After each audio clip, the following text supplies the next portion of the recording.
Let's discuss about different types of CNC machines. The first being point-to-point CNC machine. These types of CNC machines are based on motion. They are also known as continuous path CNC machines.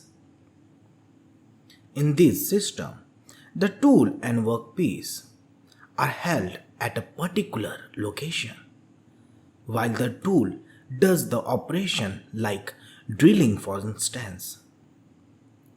After the completion of the operation, the tool or the workpiece is moved to the next position of operation.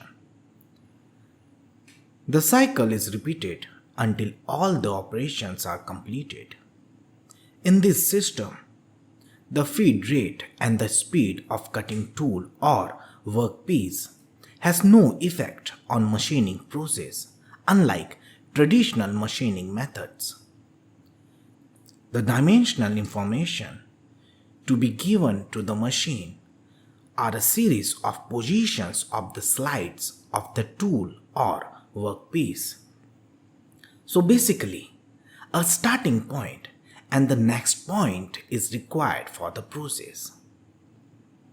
Now for instance, if 4 holes are to be made, the program would simply specify 4 points in between the starting and next point, like 1, 2, 3 and 4 as shown in the figure, and the machine tool will perform the requisite drilling operation.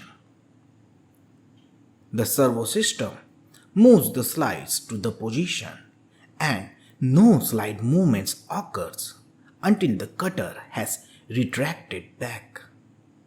The machine using the system are drilling, boring and tapping machines. In this system, while the cutting operation is in progress, the slides of tool or workpiece move continuously to generate angular surfaces, 2D curves or 3D contours. Milling machine adopt this system pretty well.